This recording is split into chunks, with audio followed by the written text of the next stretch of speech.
All right. So if somebody in the chat can, give me a little notification that you can actually hear my beautiful timbre, we can get going with a little Q&A this afternoon. And yeah, I got coffee here. I'll probably spill it all over this expensive equipment here. So, no funny jokes. No funny jokes in the chat, because then, it will get expensive. Yes, I see that you can hear me. Good. Just going to... This is super organized live stream here. Right, so you probably got a good angle there on my ass if you're into that. So welcome to a little live stream here with me, Bo from Bo Beats. Just played you a little song I was working on here with the Moog Sub 37, the analog rhythm, the analog keys, and yeah, the first question, the obvious question is of course, why is my Octatrack always turned off? And it's a piece of crap. No, I'm just kidding. I think it's because I really haven't integrated it into these more jam style, these jam workflows that I do. I really haven't figured it out actually how I want to integrate it. It's really powerful, but I tend to end up inside of it a lot. That sounded dirty. I tend to end up inside of it recording a lot of audio, but I am actually working on a workflow where I have a lot of preloaded stuff into it, a lot of samples and so on, and just use it more like a piece of like an instrument rather than just a sequencer. So I'm working on that. I'm not completely finished with that type of workflow, but it will contain all the gear, this new workflow I am working with. So if you have any questions for me, it could be in regards to this jam, it could be in regards to anything going on my channel or in general in synth and music land, I'll be glad to try and answer it.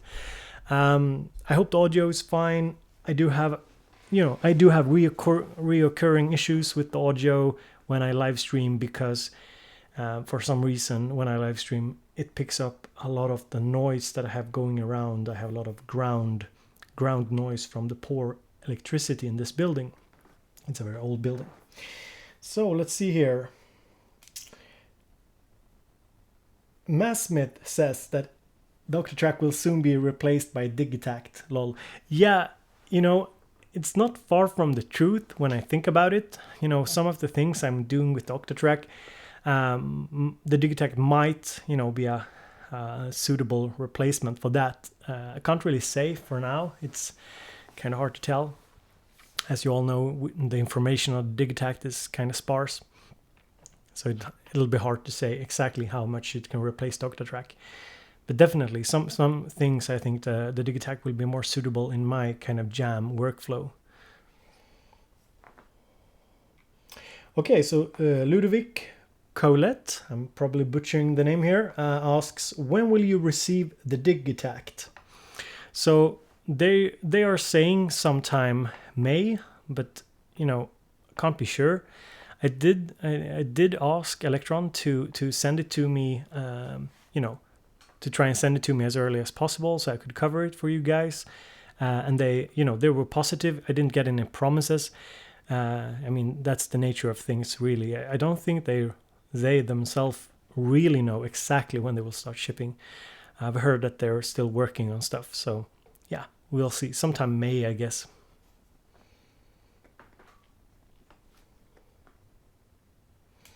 So let's see if there's any more questions. See if I scrolled through some of them. I can see we've got some nice people here. We got Fusion. He says that that I need more 16-step sequencers. That's the joke here. The running joke is that I dislike 16 16-step sequencers, and that's very true. I have a tendency to be a bit harsh towards the manufacturers that include 16-step sequencers.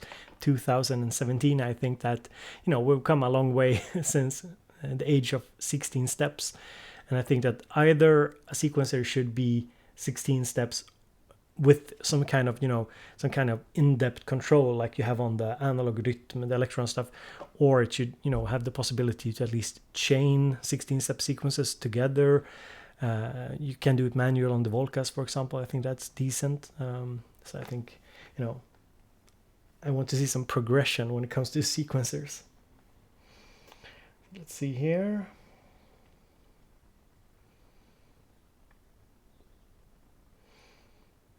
Rephaser, my mate, one of the great guys on the Elektron stuff.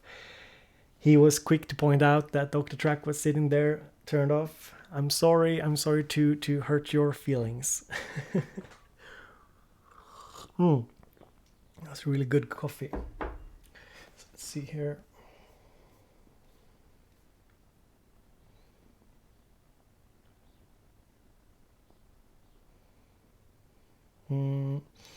Okay, so the Atomic Tom asks, do you sync your octa to your DAW when you record it?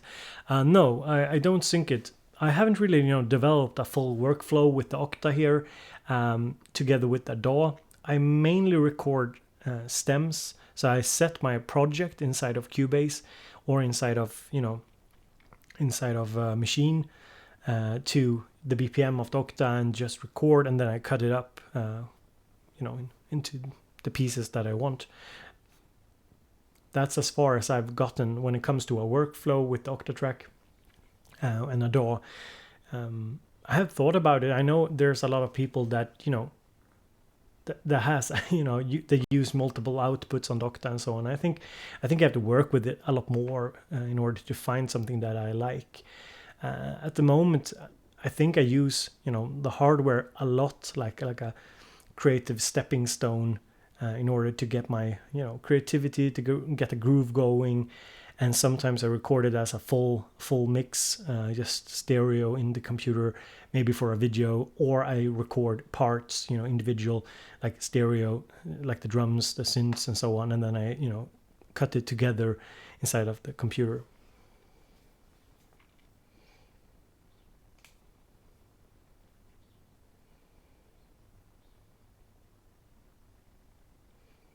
So Rephaser asks, so Bo, I'm thinking of distributing some tunes via DistroKid this year. What's your experience with it regarding listeners? I'm not really sure, Rephaser, about your question there, but DistroKid is a service that I recommend because I think it's one of the best price performance, if you can say, price. How do you say it? Price for what you get for your money, basically.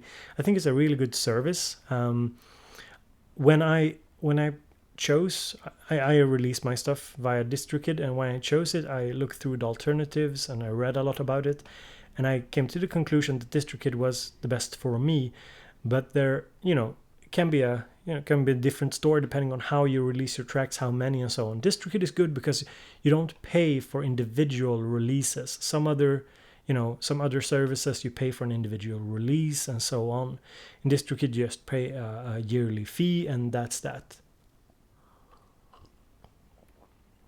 Slurping the coffee. So yeah, I think that DistroKid is nice, but of course I haven't done I think I checked this in 2014, so a lot can happen. So I'm not sure if they are the top dog. If it helped me getting more listeners, I can't really say. I'm not really sure if DistroKid does any promotion of my stuff. Really, I haven't really thought about it or looked into it. From what I can see, it's no big difference between using DistroKid and I used CD Baby before. CD Baby, they had also had it like a option for streaming, or uploading your stuff to iTunes and so on, and have a couple of songs uploaded via them as well. And I can't really see any difference, so I'm not sure if they're actually doing any work on their part to distribute my music. I haven't seen it anyway. So Mass Smith says that the first slurp of the coffee made him go and put on a cup. So that's good. You know, you gotta grab that cup of coffee. Don't grab anything else, mind you. Don't grab anything else. Disclaimer, I'm not advocating grabbing stuff, if you know what I mean. And that is about as political as this this stream will ever get. So let's see here. Alex Good Colors asks, does anyone here have any experience with the Novation X station? I don't have a proper MIDI keyboard yet, and the synth part seems cool as well. Is it worth buying for 200 euros or dollars? Seems pretty good price. Okay, so I could be wrong here. Isn't the X station, isn't it quite similar to the V station, or are they completely different products? I don't really remember exactly all these X and V stations. I just remember that I really enjoyed the V station plugin, and I really enjoyed the sound. I'm not sure if I still have a license for it or not, or if I used it in another studio, but I really enjoyed the sound of that. So in general, I think that if you let me just look it up here, X Station 49. I'll just look it up here on the computer.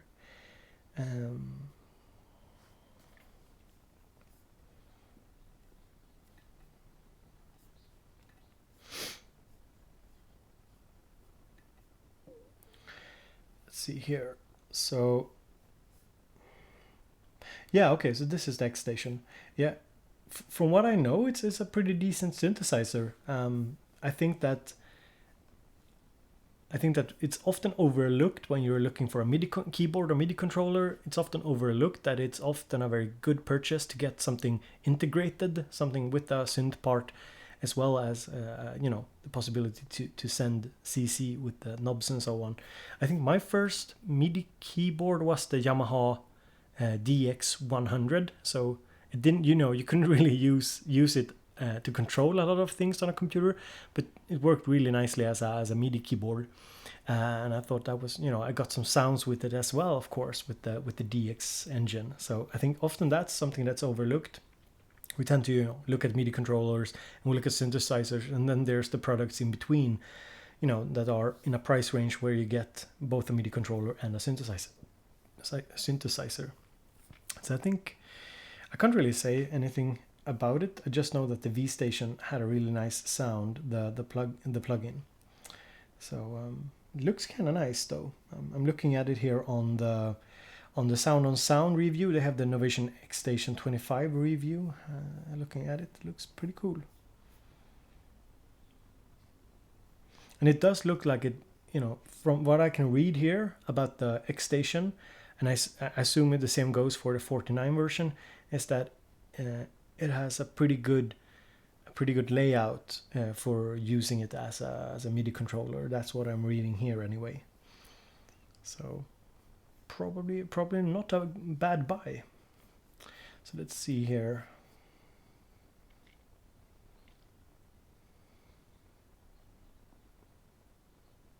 So Modern Day Mixtape asks, ever thought about including MIDI controlled lighting? I assume that you're thinking about using MIDI controlled lighting for the videos, my video production or something. So no, I haven't, because and here's a very simple reason. I'm already annoyed as it is with MIDI programming, setting up MIDI. I really don't enjoy it. Even though I'm starting to get better at it, I just find everything MIDI a headache. And CV is even worse. So, I really don't enjoy the setup aspect of things. So perhaps you can recommend me some cool MIDI lights that you think are easy to use for the videos.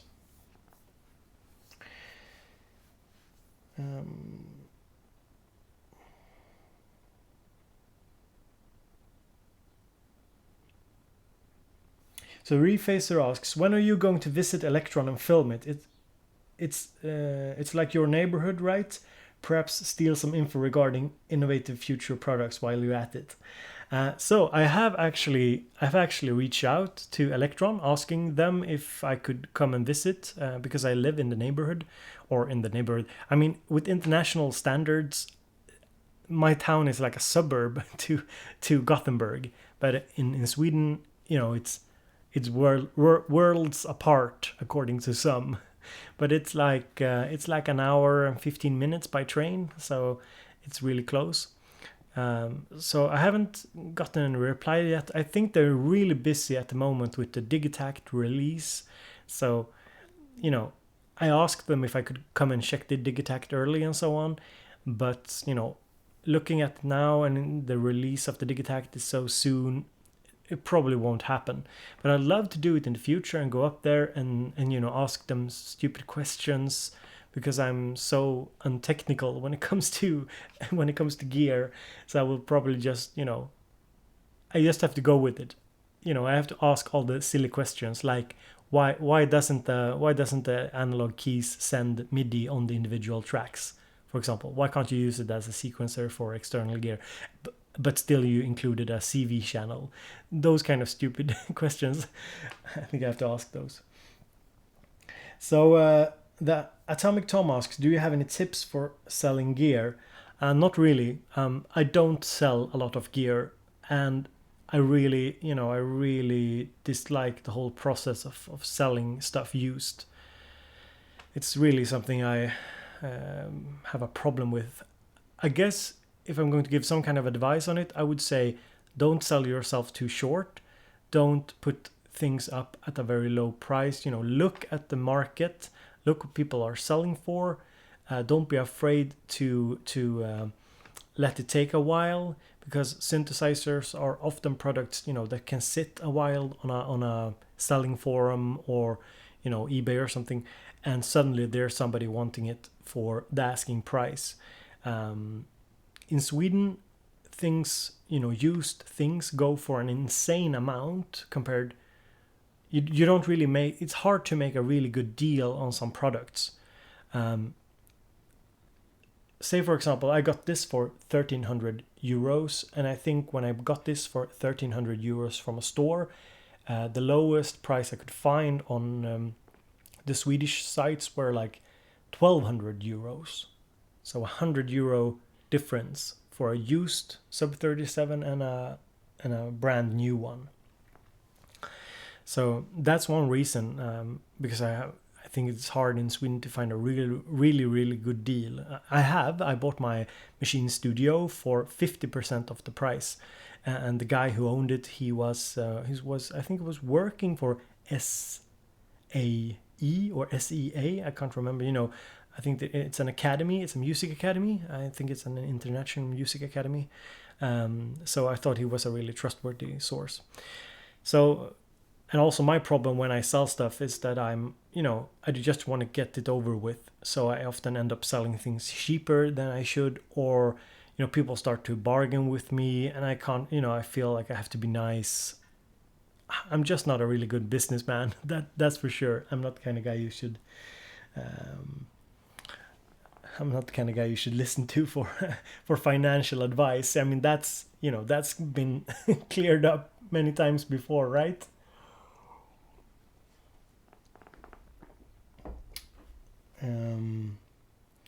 So let's see here. Hello, Tiboli. Hello, Tiboli. Welcome. Nice to see you here. I think we're 24, 25 people. Really good. Let's see if we got some more questions that I skipped over.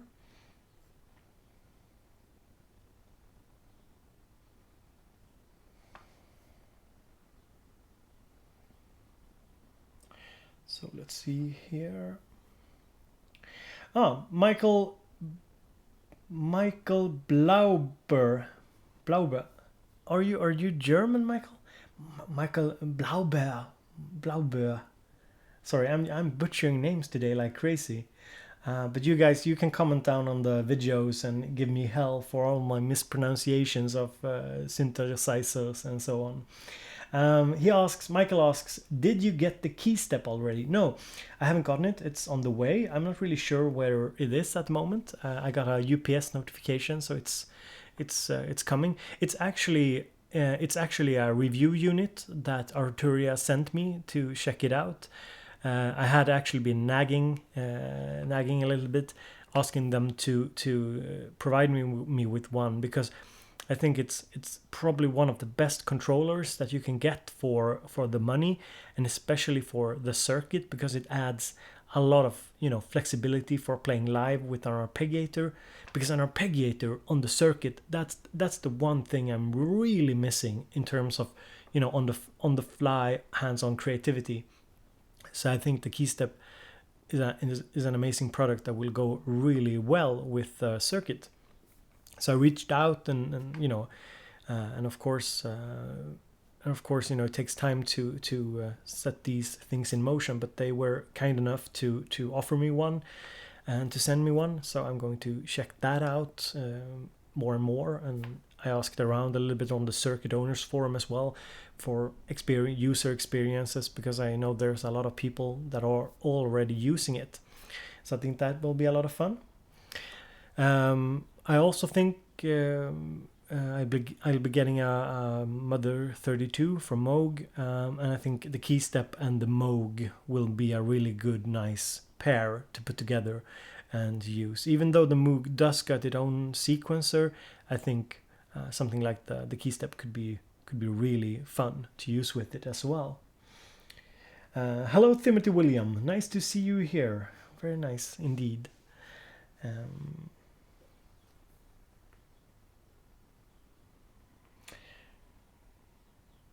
Okay, so Yrje asks, do you know how much is the fish?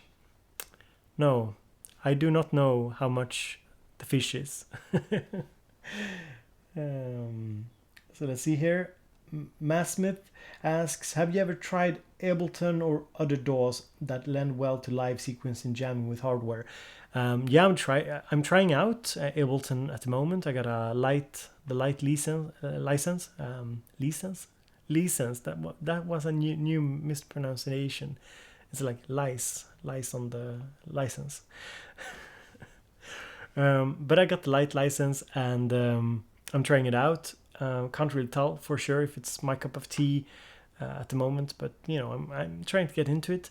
Other than that, when it comes to DAW and live sequencing, I think that the Machine, especially the Machine Studio, because the Machine Studio has, what is it? Let me check. Is it? Yeah, it's it got three individual MIDI outputs, physical MIDI outputs on the unit itself. So I think that Machine Studio is a really interesting product for sequencing stuff, for live sequencing. I have a lot of fun, hooking it up to all the external gear and just jamming away. It's very quick, very fast to build different rhythms and different grooves on it, and you can easily and quickly switch things out. I can't really compare it to Ableton. I think the workflows are of course different. The machine workflow isn't so clip based. Or if you're wondering about the background noise, it's a moped. At this hour of the day in Sweden, we all have all the moped kids driving around outside my house. So the machine workflow is really cool for live sequencing synthesizers. I think is really, really good, but also it's really quick to record into it as well. But I can't really say if it's, you probably shouldn't switch from Ableton to Machine. I mean, I don't think that will make much sense, but getting a Machine MK2 with the software and everything, it's a really good deal. I guess you can get it for like 400 euros or something. So that's a very good deal for hardware software combination that you can use with your external gear. If you have, I don't think the Machine MK2 has physical MIDI ports, so that's something to consider. But yeah, and I also use Cubase 8 Pro. I haven't upgraded to Cubase 9. I use that as well sometimes with the synthesizers. I have MIDI ports on my sound card, so it's really easy to just hook up my my MIDI through box, or the splitter, the through box, and hook it up to the sound card and just have everything ready for sequencing if I want to. but I don't enjoy that as much because I don't really, you know, I don't feel that there's a lot of point to it in the way I do music.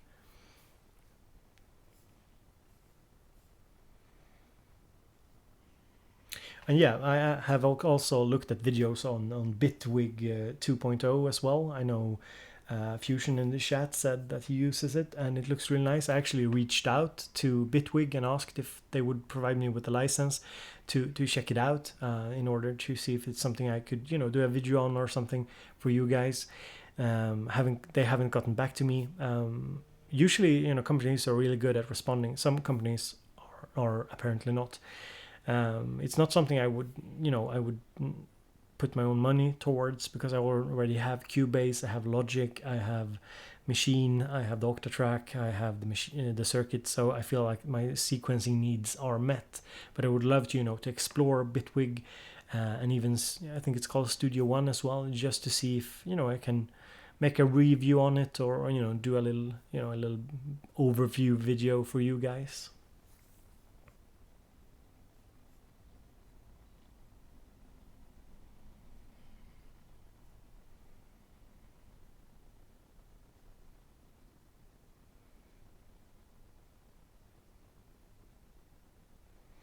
So Refacer asks, when will you start up a nice Facebook group for jams only? You're a great admin, so we need you to do that. Hey, thanks Refacer, it's a really good... I know your real name, but I am not sure if you want me to use it, and I'm not really sure. I'll probably butcher it, so I say Refacer. So yeah, I've been thinking about starting up another Facebook group as well. The thing is, I'm quite invested in synthesizers and drum machines, the group over on Facebook. I'm trying to admin it as best I can. I really enjoy working with Todd and Jim over there. Todd and Jim are, of course, YouTubers as well. Todd Smith and Jim is called, I think, Ear Monkey Music here on YouTube. So I'm quite invested there, and it takes up a lot of my time. So to admin another group doesn't really make sense for me at the moment. I have started a Facebook group for my patrons, the guys that support me over on patreon.com/bowbeats. You can find the link in the description. Self-plugging, of course. I need to do that sometimes. I have started a little group for those people that support me, just in order to get in touch with me more easily. But it's a really cool idea, Refacer, to start like a jam group. But I also feel like we have the Dawless jamming group as well for that purpose. So maybe it's something that we got covered already. I'm not sure.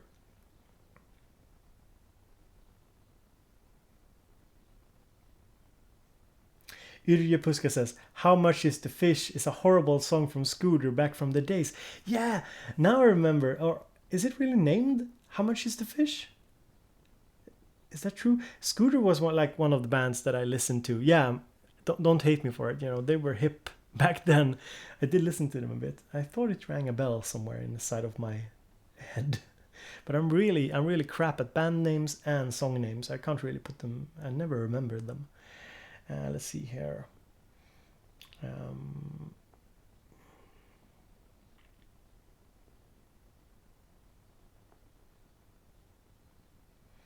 So Refacer says that DAWs are great, hardware is great, combining the two sucks mostly in my experience. Yeah, I can definitely feel you.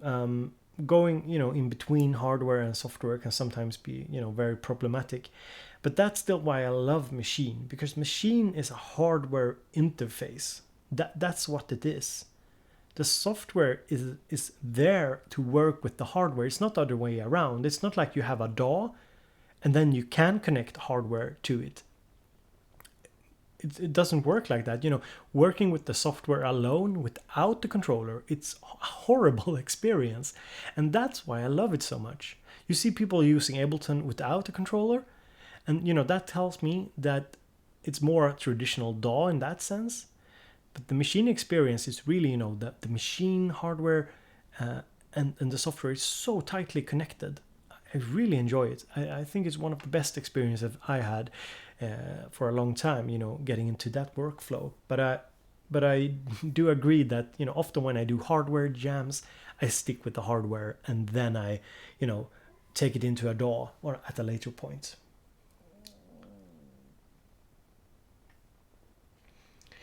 So Brown Paste, hello Brown Paste. I remember you, of course, Brown Paste. We were joking, me and Brown Paste, that Brown Paste is sort of like shit toothpaste. To me, that was my mindset. He asks what the oldest piece of synth gear I own. What is it? So the oldest piece is not very old. Can it be the Volca keys? Is that the oldest one? No, no. Let's see here. I think I have to look this up. Sorry for bashing the cup against the table here. So Volca keys, when was that released? You guys are probably faster than I am. Where is Wikipedia when I need it?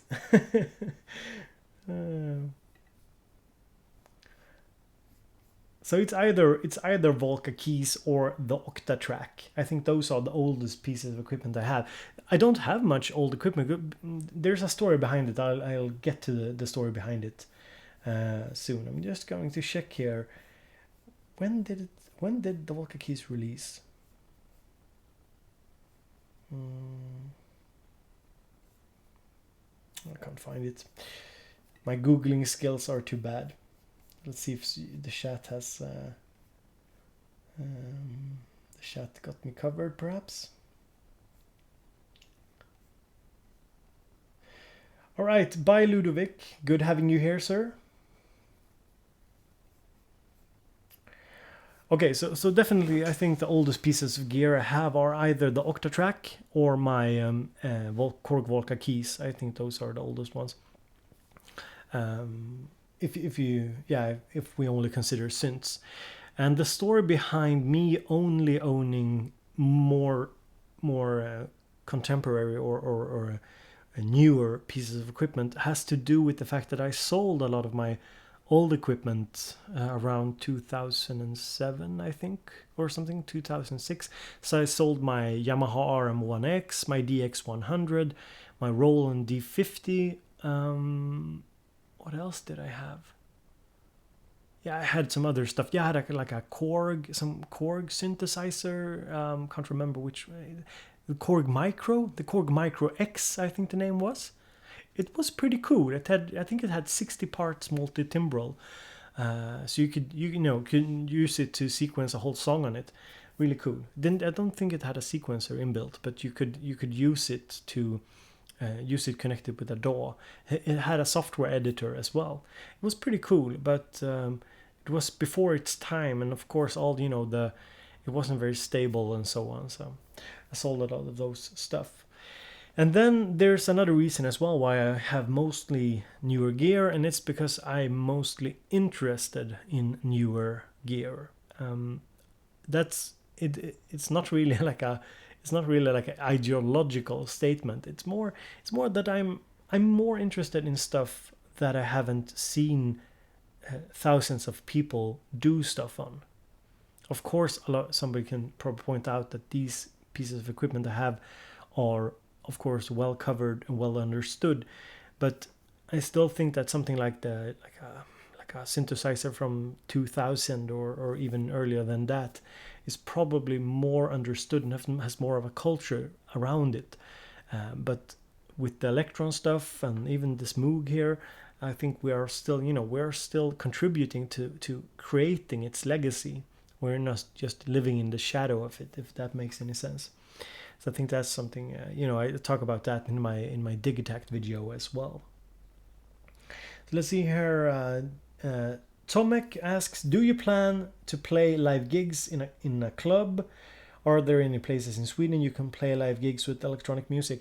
Yeah, sure. There are definitely places you can do this, but it's not for me. And the reason is I simply don't like the club environment. I'm boring like that. I don't find it very entertaining or fun for myself. I'll do a live gig in a couple of weeks at my university for students and teachers, because that's something, I think that's a crowd that I can relate to in a different way. But I'm not really sure, like a dance crowd doing something like Dataline does. Dataline is a guy who uses a lot of Elektron products. I think his real name is Schenk. I'm not sure if he works for Elektron or not, but he's tied to them anyway. And he does live shows, of course, and I can definitely see the appeal, but it's not something that's for me at the moment anyway.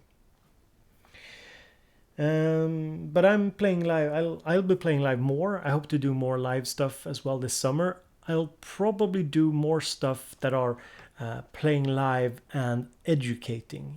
Putting those two things together. That's something I really want to do. Educate people and at the same time play live. So, for example, have workshops where I teach people about electronic music, like really basic stuff. There's like really nice outdoor venues here where I live, where I could host, like a live workshop showing you the circuit, showing and talking about what is electronic music or what could it be, and making people understand that. I think that's something I'd like much more than getting people to dance. But that's just me. Let's see here. So what's up, Ling? Ling K asks, thought about Overbridge Premium. My thoughts are that I understand that Elektron needs to get revenue from somewhere, because it's hella expensive to produce synthesizers as a Swedish company for various social and political reasons, I think, and also geographical reasons, I suppose. So I understand that they need to get a new revenue stream. Also, developing software is probably quite expensive. So I understand it. Do I like it? No, not really. I have to be consistent when it comes to, even though I like Elektron and I'd like to support them, I can't say that this is something I approve of or like. I don't really like the idea that you, when you buy a piece of hardware, you don't get the full software. I don't like that. I think it's a quite expensive piece of hardware as it is. So I think you should get the full experience for the money. So let's see here. Dragon Poster asks, what's your take on the polyend sequencer? I can't really say. Not something I've checked out. I'm terribly sorry, but I haven't checked out all pieces of gear. So let's see here. So Roarshamp 333 asks, Hi there, Bo. How many of these Korg Volcas do you own? I only own one Volca.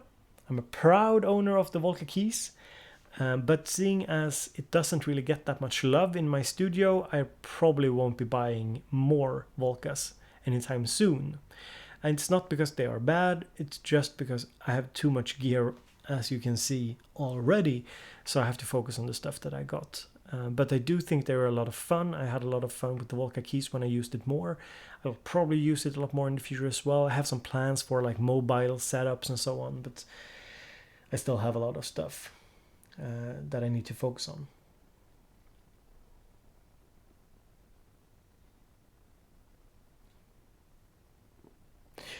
Brown Paste asked, why did you sell your old gear? Why I sold my old gear?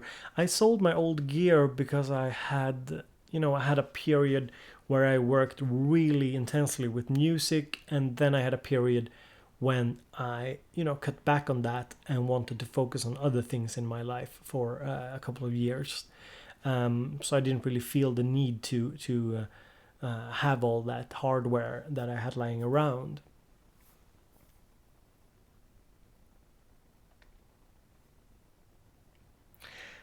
So to anybody I haven't said hello to, hello and welcome. This is a little Q&A live stream.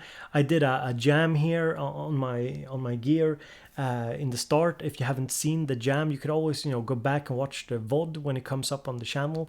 But I thought it's always fun when I do a live stream, I think, to start with like a jam or something that people that watch it afterwards can enjoy. and then maybe it's not super fun to watch through an entire Q&A live stream, because of course it'll be a lot of dead moments and so on. But I thought that would be a fun way to put it or do it.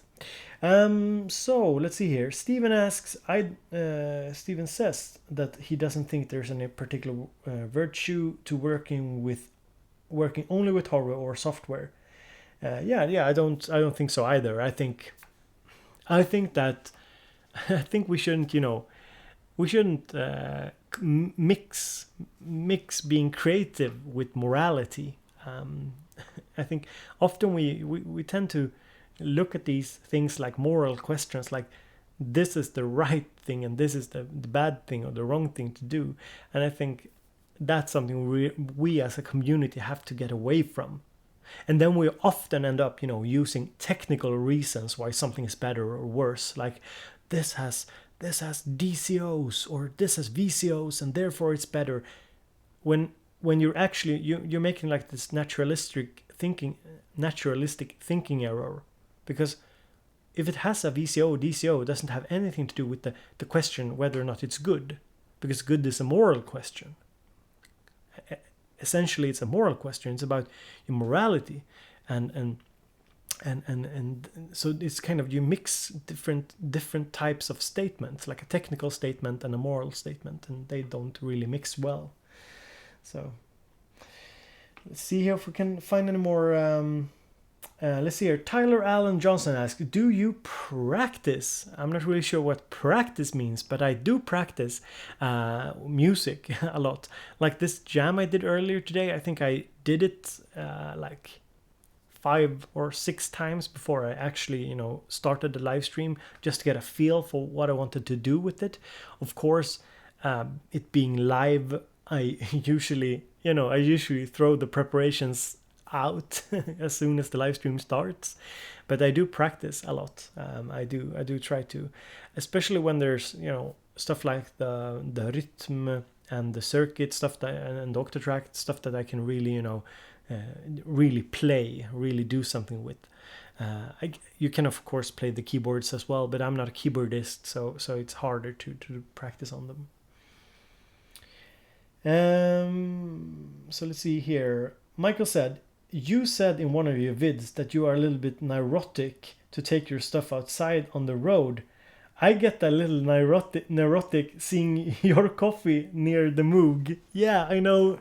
This is, I'm a bit, I guess, yeah. So Michael is referring to a previous video where I actually said that I have these plastic covers for my gear, the deck savers and so on, because and I don't bring them outside. I don't bring like the Elektron gear with me when I'm on the move or at my summer place, or I have done it in the past, but I get kind of neurotic or worried that it'll break.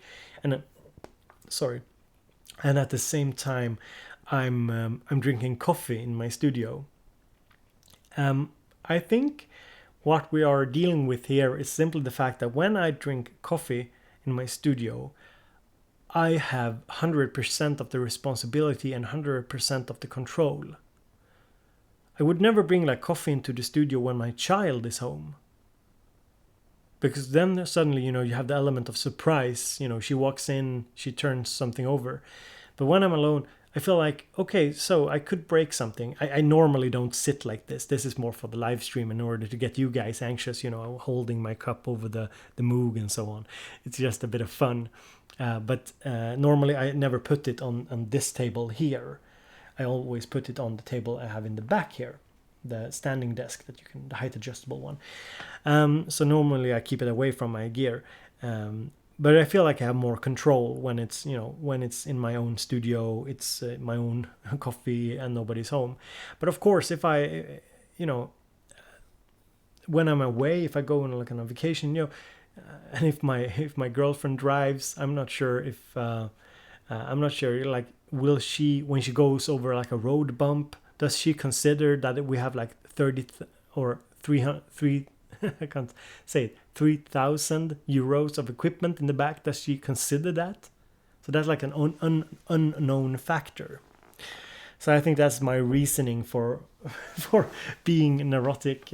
I'm not saying women are bad drivers though. I just want to point that out. It's just that I realize that, you know, not everybody understands the value of this equipment and thinks about it constantly like we do. Hello to Calzone and to everybody else here, David and Alex and so on. People I probably haven't said hello to. So let's see here. Alex Good Color says, too much gear. Is that even possible? In my world, no. I could probably never get enough. You know, I'm an insatiable hunger for gear. So Thibaut asks, if you would have to choose one and only one soft synth VST, which one would you choose? I would choose Omnisphere 2 because I think it's a really good mix between something where you could make your own sounds, you could use samples in it to create really strange esoteric stuff, and it has a ton of insanely good presets. So if I just have to pick one, I would pick that one. I know some people dislike it because it's a little bit more like a rompler or like a sample player in some sense, but you know, I think it's just super, super good.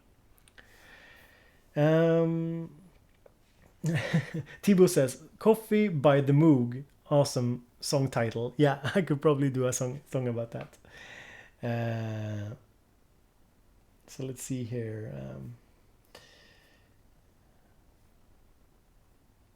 So Tyler Allen Johnson says that your videos has been really interesting lately, on topic and new information. I liked the Not Techno track. Looking forward to more songs. Thank you, Tyler. I think I agree with you. I think my content is getting a lot better. It's partly because you guys have, you have pointed me in the right direction, what you want me to do. Some people seem to dislike this notion that I change depending on the reception my stuff gets. But I think this is a really important point. If you want to entertain people, you can't, do it in a vacuum. You have to do it in a relationship to an audience, to you guys or to anybody watching or listening, and to see what do you react to, what are you interested in. Of course, if you can only do like a couple of things, if you can only do this, or if you only want to do these things, these particular things, do them. By all means, do them and seek your audience. But if you're like me and I have a ton of ideas, I have a sick list of ideas I want to do on my channel. In order to really be focused and effective in putting out content, I have to relate to you guys on the forums and on YouTube and so on, in order to also figure out, what works, what are you interested in? Because otherwise, would it be quite pointless. I see little reason to do YouTube videos unless somebody is interested. What's the point? It's like teaching. Why would anybody go into a classroom and teach if nobody is interested? If you can't make somebody interested? To me, that's just, that doesn't work for me. So I'm glad, Tyler, that you see that the content is getting better. I think it is. I think I've have more time now. I've started to work less. I'm still working more than 50%, but soon I'll be working about 50%. It's kind of hard to tell. Some weeks I'll be working like 10%. Some weeks I'll be working 80%. It differs because I'm in academia, so it's not the same every day. But I will have a lot more time on my hands, so I also have a lot more fun stuff planned for you guys. I have the Arturia key step coming in. I hope to talk about that, show you guys how to use it, or fun ways you can use it with the circuit and with other gear. I have the Digitact coming in. I think I have a Moog Mother 32 coming in as well. I'm not really sure where it is at the moment. It's sent from USA, I think, so I hope it's not stuck somewhere in customs. I have some stuff from, I think, IK Multimedia coming as well that I want to cover, that I think are interesting. And when I pick stuff to cover, I always pick it with you guys in mind. Like, is this something that I basically have two things I think about? It's like, is this useful for me in any way? Because if it's useful for me, somebody else might find it useful. And then I think also, of course, what do you guys want to see on the channel? So that's sort of what goes into my process. Now, if somebody has a problem with that, that's totally cool. But that's how I do it. So let's see here.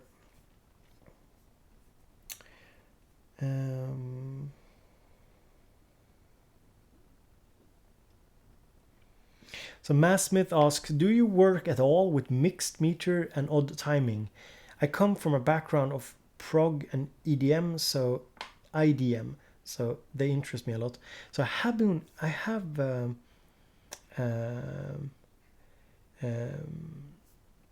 been looking at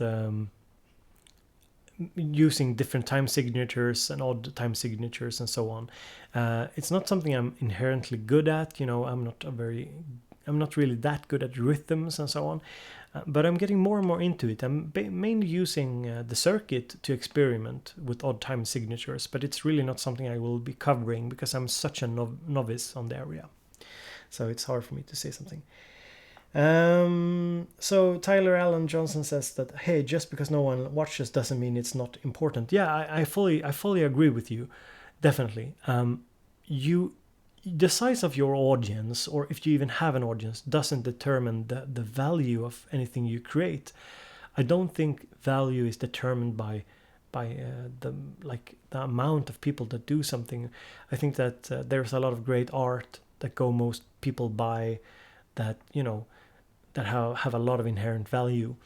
But I think I see it a bit like this, that I think if your aim is to connect with people, if that's your aim, I think if that's something you want to connect with people, you have to be open to people's suggestions. I think that's my point.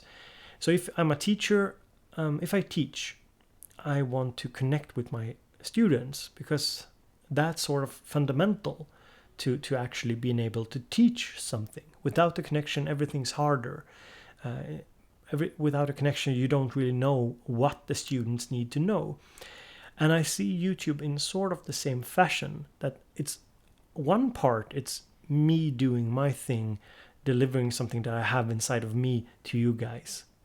But another part of it is connecting with you guys, getting something back in terms of your feedback, or in terms of the things you value, your perspective on things. And let me just take a very simple example.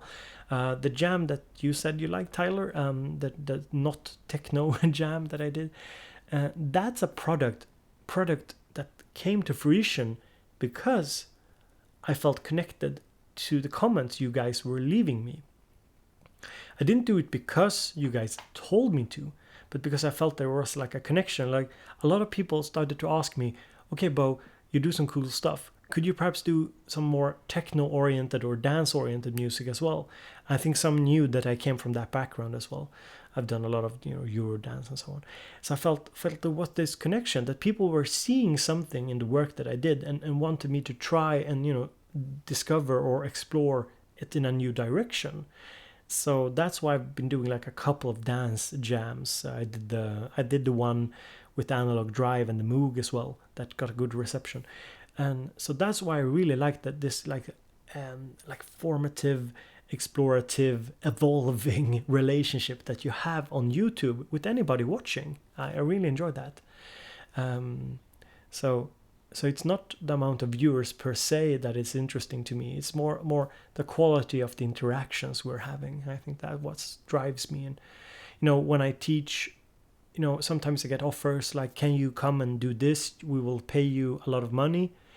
And I feel like there's no connection here. There's no connection between me and the people I'm going to teach. So either I try to establish that connection, or I just say, no, sorry, I'm not really interested. Because I want to teach from a relationship. I want to, there has to be a relationship in order for me to feel comfortable. So just me giving my honest thoughts on being an artist in some way. And there's a lot of different ways to be an artist. I think the myth is that if you're a good artist, you don't care about what other people think. I think that if you're a good artist, you don't necessarily let other people's opinion force you in any direction, but you are in tune with something that is around you.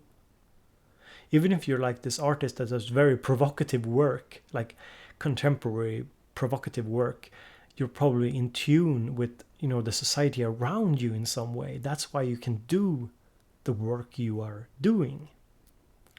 So I really don't see the point in like shielding myself from you, the opinions of you guys. I think your opinions are very important to the channel, but that's also like my personality, how I work. So let's see here.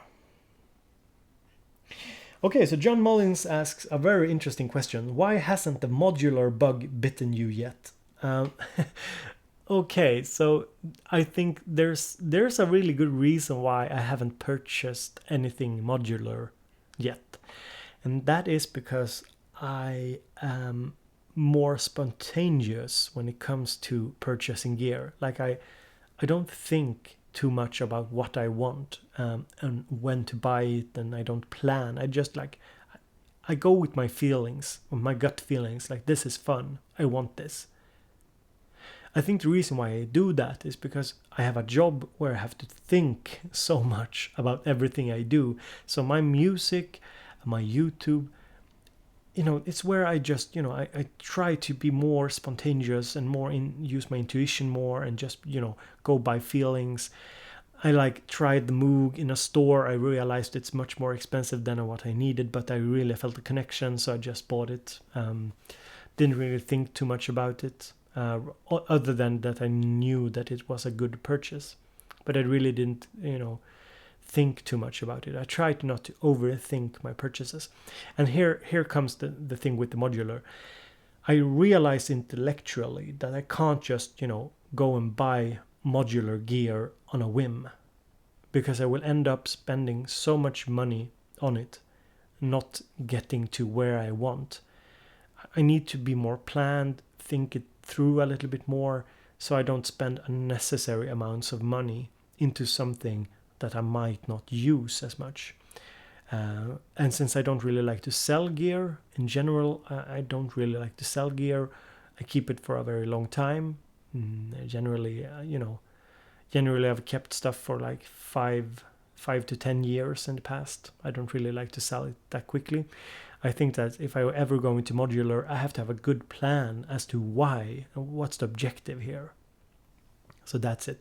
And I don't really like to buy one module and then one module. I'd probably buy like a bigger system from the get-go. So let's see here if we have any more questions here. We've been streaming here for like 1 hour, I think. So I think that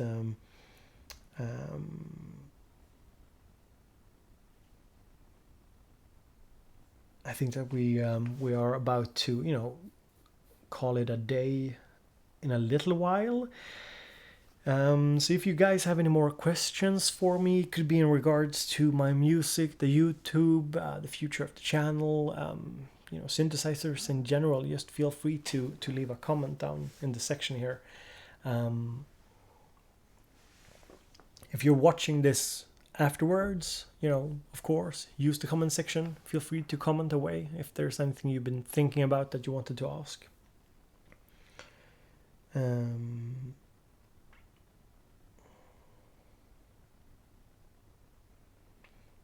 So Pat Brady says that from a music perspective, I don't think there is much more spontaneous than modular.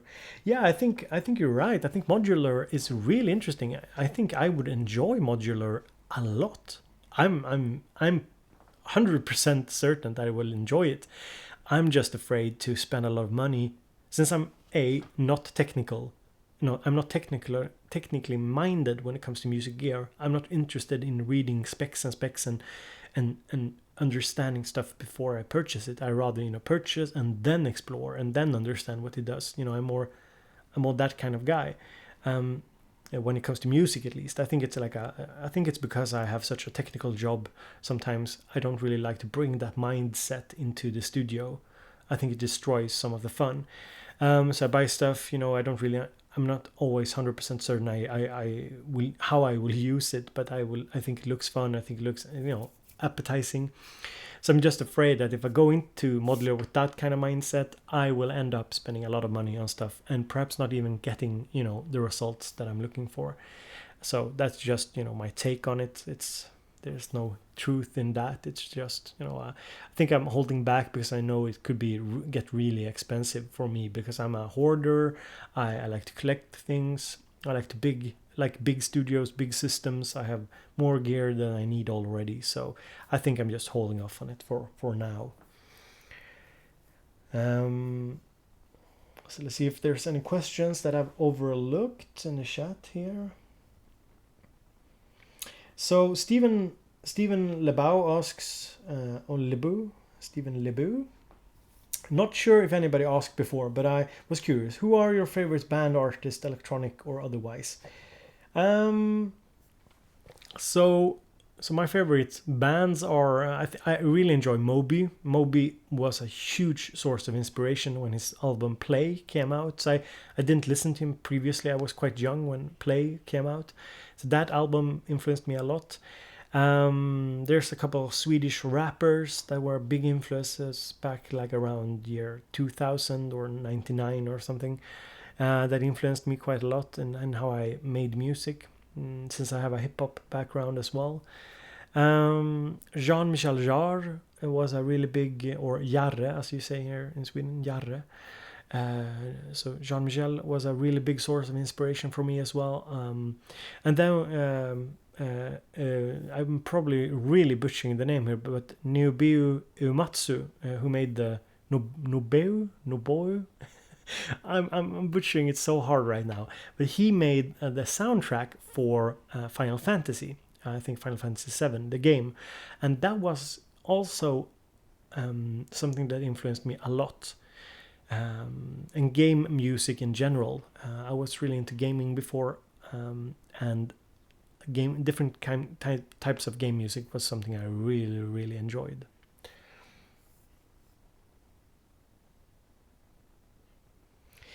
So Stephen says that it's pronounced like Leboat. So Stephen Leboat. That was a funny name, Leboat. Leboat. We are taking a Leboat. Pat Brady asks, seeing as you have a psychology background, here's a question for you, Bo. If Bo starts jamming but nobody listens, does he make a sound? That's more of a philosophical question, though.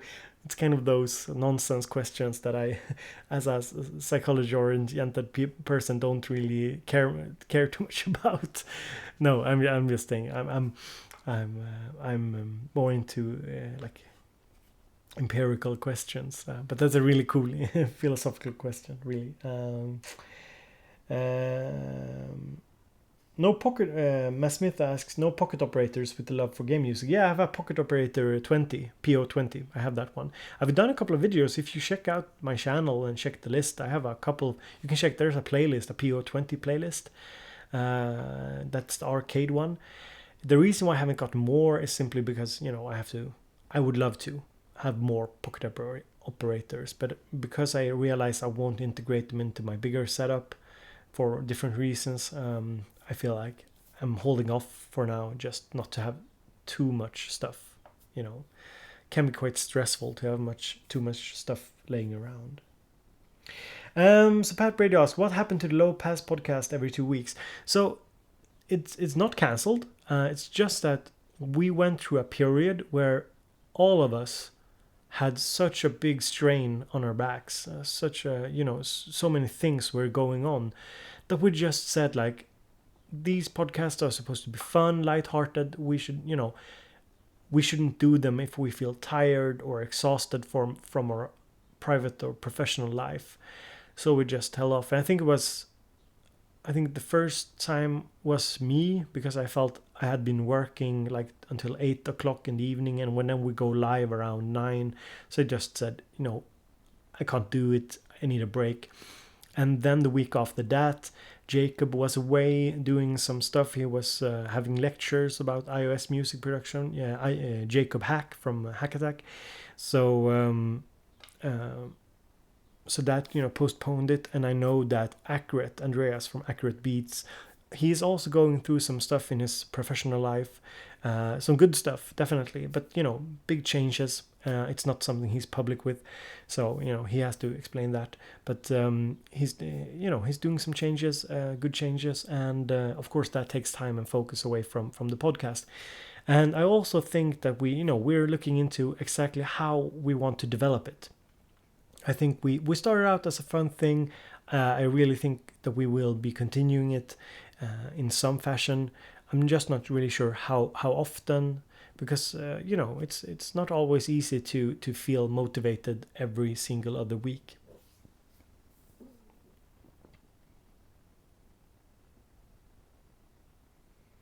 So Michael, thank you so much for stepping by. Really good having you. Thank you for the offer. You should hit me up on social media, on the Bow Beats on Facebook, for example, and just send me your stuff so I know what you can do with your voice if you want to do something at some point. So that's just hit me up.